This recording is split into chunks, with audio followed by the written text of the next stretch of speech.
시청자 여러분 안녕하십니까? BOA 뉴스투데이 시작합니다. 미국의 전문가들은 서로를 필요로 하는 북한과 러시아의 협력 관계가 내년에도 지속 심화할 것으로 전망했습니다. 이 같은 협력 심화가 우크라이나뿐 아니라 한반도와 인도태평양 지역의 안보에도 심각한 영향을 끼칠 것으로 관측했습니다. 첫 소식 안준호 기자가 보도합니다. 김정은 북한 국무위원장이 31일 블라디미르 푸틴 러시아 대통령에게 새해 인사를 담은 편지를 보냈습니다. 김 위원장은 서한에서 2025년이 러시아 군대와 인민이 신나치즘을 타승하고 위대한 승리를 이룩하는 21세기 전승의 원년으로 기록될 것을 기원했다며 러시아 인민의 번영과 복리, 행복을 축원했다고 북한 대외관영 조선중앙통신이 이날 보도했습니다. 이와 관련해 미국의 전문가들은 올해에 이어 내년에도 북러 간 군사협력이 지속되며 더욱 긴밀해질 것으로 전망했습니다. So I think I fully expect Moscow-Pyongyang relations to grow stronger and even closer, especially if North Korea continues to provide combat forces and diplomatic and political support for Russia in its war against Ukraine.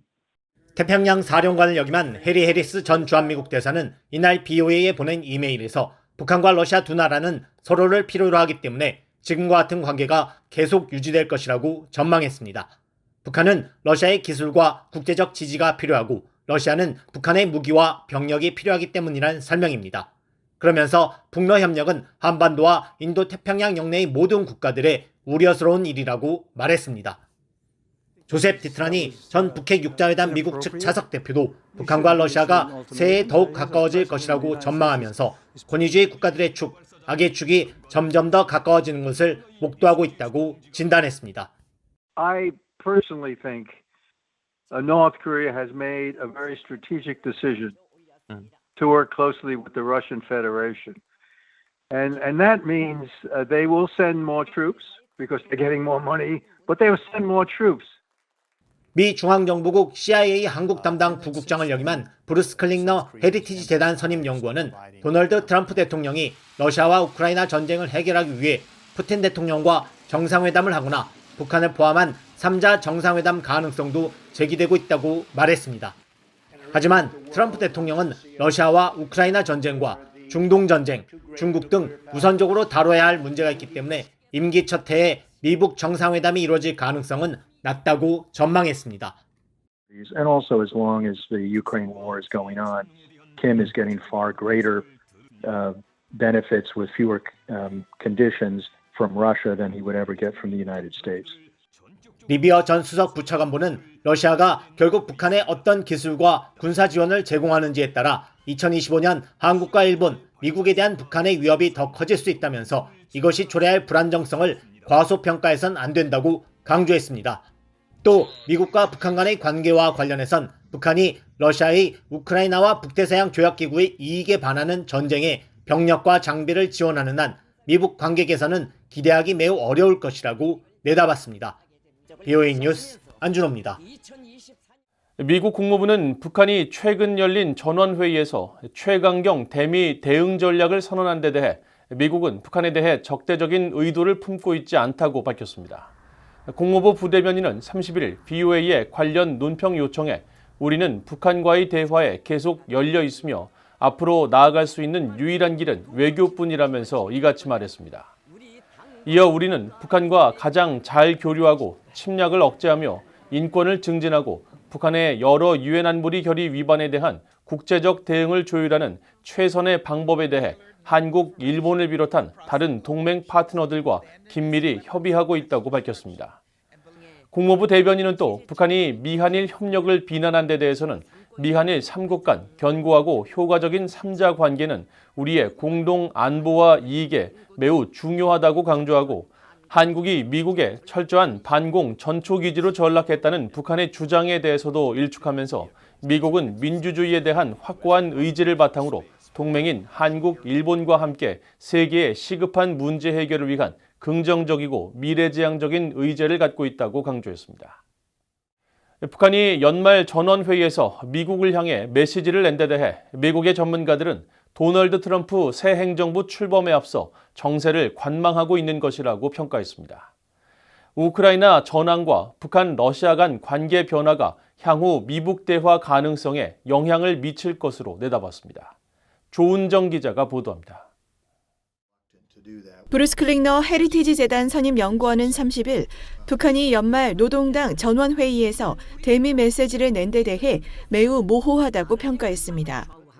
클링너 선임 연구원은 이날 VOA와의 전화통화에서 북한이 대미 최강경 대응 전략을 취할 것이라는 표현을 하긴 했지만 그것을 제외하면 전체적으로 과거에 비해 어조가 상당히 부드러워졌다고 지적했습니다. 그러면서 러시아로부터 많은 혜택을 받고 있는 북한이 한 발 물러나 트럼프 행정부가 무엇을 할지를 주시하면서 상황을 관망하고 있는 것으로 평가했습니다. There was very little specifics there. And actually, I thought the tone, despite that one phrase, was fairly bland compared to other years when there was much more specific, much more hostile wording used and threats. This just seemed to be very vague and bland. And then conversely, it wasn't as forward-leaning on offering an olive branch as some other speeches have been over the years. 앞서 김정은 북한 국무위원장은 23일부터 27일까지 열린 노동당 전원회의에서 미국과 한국을 비난하면서 최강경 대미 대응 전략을 실시할 것이라고 선언한 바 있습니다.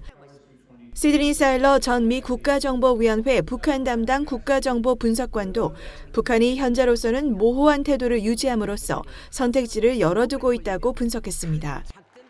그러면서 북한이 트럼프 당선인과의 만남을 위한 대가를 크게 요구할 가능성이 크다고 전망했습니다. Kim Jong-un may simply not want to talk, at least until he has a better understanding of what he might be able to get with Donald Trump through meeting in the coming 4 years. The imagery was what was projected in Singapore. And Hanoi demonstrated that the United States had not given up on denuclearization and the United States would not accept North Korea as a nuclear power. And I think that was the biggest frustration for Kim Jong-un.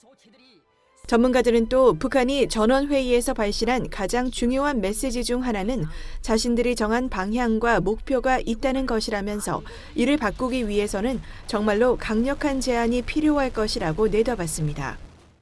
I think the main message is that they have their own direction and set of objectives that they've already decided upon, and that it would take a really powerful offer to make them deviate prematurely from that pathway. We see, I think, consistently an emphasis on national sovereignty, and we see an emphasis on prestige. And so I think those are the priorities and the lens through which North Korea would be looking at any approach that might be made by the Trump administration. 전문가들은 2025년 새해에 미북 관계에 영향을 줄 변수로 우크라이나 전황과 북러 관계 변화 가능성을 꼽았습니다. 그러면서 트럼프 당선인이 러시아와의 협상에서 북러 협상을 축소하거나 중단하는 합의를 이끌어낼 경우 북한은 다시 고립으로 돌아가거나 미국에 접근하는 선택지를 고려하게 될 수도 있을 것으로 관측했습니다. VOA 뉴스 조은정입니다. 미국 의회 상하원 의원들이 한국 전남 무안국제공항에서 발생한 여객기 참사와 관련해 희생자 유족과 한국 국민에게 애도의 뜻을 표했습니다. 트럼프 2기 행정부 국무장관으로 지명된 마르코 루비오 공화당 상원의원은 30일 자신의 사회연결망 서비스에 제주항공 참사와 관련해 한국 국민 여러분께 진심으로 위로의 말씀을 드린다고 밝혔습니다. 이어 우리는 179명의 비극적 희생에 대한 슬픔을 함께 나누고 있다면서 헤아릴 수 없는 고통 속에 있는 희생자 가족들과 사랑하는 사람들에게 깊은 애도를 표한다고 말했습니다. 한국계 첫 상원의원으로 12월 초 공식 활동을 시작한 앤디김 민주당 상원의원도 29일 사회연결망 서비스에 제주항공 추락 사고로 인한 피해 소식은 충격적이라며 179명의 희생자와 슬픔과 고통 속에 시달리고 있는 희생자 가족들을 애도한다고 밝혔습니다. 한국계 미국인들이 많이 거주하는 캘리포니아 제34지역구의 지미 고메스 연방 하원의원도 30일 사회연결망 서비스에 이것은 정말 충격적인 일이라면서 한국 제주항공 추락 사고의 희생자들을 애도한다고 말했습니다. 북한 유조선이 또다시 러시아 해역에서 발견됐습니다. 이 러시아에서 유류를 선적할 것으로 의심되는 가운데 대북 제재를 받고 있는 또 다른 북한 유조선은 중국 해상에서 나타났습니다. 함지하 기자가 보도합니다. 선박의 위치 정보를 보여주는 마린 트래픽 지도입니다. 지난달 28일 러시아 나호카만에서 남쪽으로 약 20km 떨어진 지점에 북한 유조선 련풍호가 보입니다. 련풍호는 잠깐 위치 신호를 발신한 뒤 사라져 현재 행방은 알 수 없지만 러시아 해역에 진입한 사실이 확인됐습니다. 나호카만은 최근 몇 개월간 북한 유조선의 입항이 확인된 보스토치니 항구가 있는 곳으로 북한은 보스토치니 항에서 러시아 유류를 선적해 남포로 운송한다는 지적을 받아왔습니다. 유엔 안보리는 지난 2017년 결의 23975를 통해 북한의 연간 정제유 수입 한도를 50만 배럴로 제한했습니다. 그런데 미국 정부는 북러 양국이 지난해 5월 이미 이 한도를 넘었다고 판단하고 있습니다. 따라서 북한 유조선은 더 이상 러시아를 비롯한 어떤 나라에서도 유류를 선적해선 안 되는 상황이지만 련풍호를 비롯한 북한 유조선의 러시아 해역 진입이 계속되고 있는 것입니다. 이런 가운데 중국 해역에선 유엔 안보리의 제재를 받고 있는 북한 유조선이 발견됐습니다. 마린 트래픽 지도에는 북한 유조선 남산 8호가 현지 시각 1일 중국 원저우 앞바다에서 남하하는 장면이 담겼습니다. 앞서 유엔 안보리 대북제재위원회는 지난 2018년 3월 불법 선박 간 환적에 연루된 남산 8호 등 27척의 북한 선박을 제재했습니다. 따라서 남산 8호는 사실상 국제사회 제재로 운항이 금지된 상태지만 이날 동중국해에서 유유히 운항하는 모습이 확인된 것입니다. 현재로선 공해상 선박 간 환적 등 불법 행위에 연루됐을 가능성을 배제할 수 없습니다. North Korea has taken advantage now of what would be a holiday, a sanctions holiday right now, where sanctions are not being enforced by neither Russia nor China. 와치 전 위원은 그러면서 러시아와 중국이 협조하지 않는 현재 상태에선 유엔 안보리를 통한 제재가 불가능하다며 각국의 독자 제재를 해법으로 제시했습니다. 미국 정부는 그동안 북한과 러시아의 불법 유류 활동과 관련해 단호한 입장을 여러 차례 밝혀왔습니다. 국무부 대변인은 지난해 11월 북러 불법 유류 활동과 관련한 BOE의 지적에 미국은 유엔 안보리 회원국과 협력해 이 문제를 반복해서 제기해왔다고 밝혔습니다. 그러면서 우리는 러시아는 물론 중국에도 방해 행위를 중단하고 북한의 행동을 단합되고 분명하게 규탄하는 다른 안보리 이사국들에 다시 동참할 것을 촉구했다고 말했습니다. BOE 뉴스 함지아입니다. 북한이 불법적인 중고 선박을 또다시 구매해 국제해사기구 IMO에 등록했습니다. 전 세계 선박의 등록 현황을 보여주는 IMO의 국제통합해운정보 시스템에 따르면 북한은 최근 보통강 2호에 대한 등록을 마쳤습니다. 보통강 2호는 이전까지는 중국 선적의 홍다신 28호였지만 지난 2023년 8월 선적과 이름을 바꿨으며 이는 보통강 2호가 약 1년 4개월 전 북한 해사기구에 등록됐지만 IMO에는 이 같은 사실이 뒤늦게 보고됐다는 것을 의미합니다. 유엔 안보리는 지난 2016년 채택한 대북결의 2321호를 통해 유엔 회원국이 북한에 선박을 판매하거나 북한 선박을 구매하지 못하도록 했으며 따라서 이번 보통강 2호에 대한 구매와 등록은 불법이지만 북한은 이를 계속하고 있습니다. 앞서 BOA는 통합해운정보 시스템 자료를 토대로 북한이 2023년 최소 48척과 지난해 8척 등 총 56척의 중고 선박을 구매한 사실을 파악했으며 IMO의 등록 시점을 기준으로 한다면 보통강 2호는 2024년 공식 등록된 26번째 북한 선박입니다. 북한 라진항 석탄 부두에서 또다시 대형 선박이 포착됐습니다. BOA가 위성사진 제공업체인 플래닛랩스의 31일자 위성사진을 분석한 결과 이 선박은 이날 러시아 전용으로 분류된 라진항 석탄 선적 부두에 선체를 밀착시킨 상태로 정박해 있었습니다. 선박은 적재함 5개 중 1개를 개방한 상태였으며 선박 바로 앞 부두에는 석탄으로 보이는 검은색 물체가 가득했습니다. 이 부두에서 대형 선박이 포착된 것은 정확히 12일 만으로 BOA는 12일에서 13일마다 이곳에 선박이 정기적으로 입항한다는 사실을 보도해왔습니다. 이 지점은 과거 러시아가 자국 석탄을 제3국으로 수출하기 위해 사용했던 주요 거점으로 이번에 발견된 석탄도 러시아산으로 추정되며 최근 들어 라진항 석탄 부두에서는 정기적으로 선박이 입항하는 등 새로운 변화가 감지되고 있습니다. 국제뉴스입니다. 중국 정부의 지원을 받는 해커가 최근 미국 재무부를 해킹해 일부 문서에 접근했다고 AFP와 로이터 통신 등이 30일 보도했습니다. 이에 대해 미국 재무부는 이번 해킹을 중대한 사이버 보안 사고로 규정하고 의회 의원들에게 관련 서한을 보냈습니다.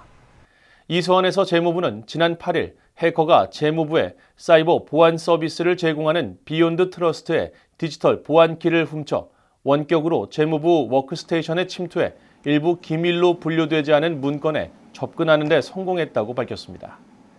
이번 해킹에 따른 정확한 피해 규모는 아직 확인되지 않은 것으로 알려졌으며 재무부는 이번 사건이 중국이 후원하는 지능형 지속공격 행위자에 의한 것으로 추정하고 있습니다. 이에 대해 마오닝 중국 외교부 대변인은 이날 정례 브리핑에서 중국을 겨냥한 정치적 목적의 허위 정보 유포를 중단하라고 말하고 우리는 증거가 부족한 이 같은 근거 없는 비난에 대해 반복적으로 입장을 밝혔다고 반박했습니다. 세계보건기구 WHO가 지난 2019년 11월 31일 중국 우한에서 처음 보고된 신종 코로나 바이러스 발생과 관련해 중국 당국에 자료 공개를 계속 요구하고 있다고 밝혔습니다. WHO는 30일 발표한 신종 코로나 바이러스 5년 이정표라는 제목의 성명에서 우리는 중국의 신종 코로나 바이러스 기원을 이해할 수 있도록 데이터와 접근권 공유를 계속 촉구하고 있다고 전했습니다. 그러면서 이는 도덕적이고 과학적인 의무라며 국가 간 투명성과 공유, 협력 없이 세계는 미래 전염병과 대유행을 적절하게 예방하고 대비할 수 없다고 강조했습니다. WHO는 또 신종 코로나 바이러스 장기화로 고통받는 사람들을 인식하고 우리를 돌보기 위해 희생하는 의료진에 감사하며 신종 코로나 바이러스로부터 배워 더 건강한 내일을 만들어갈 것이라고 밝혔습니다. 러시아와 우크라이나가 아랍에미리트의 중재로 전쟁포로 300여 명을 교환했다고 양국 당국이 30일 밝혔습니다. 러시아 국방부는 이날 성명을 통해 포로 교환의 일환으로 우크라이나에 구금돼 있던 러시아 병사 150명이 집으로 돌아오고 있다고 전했습니다.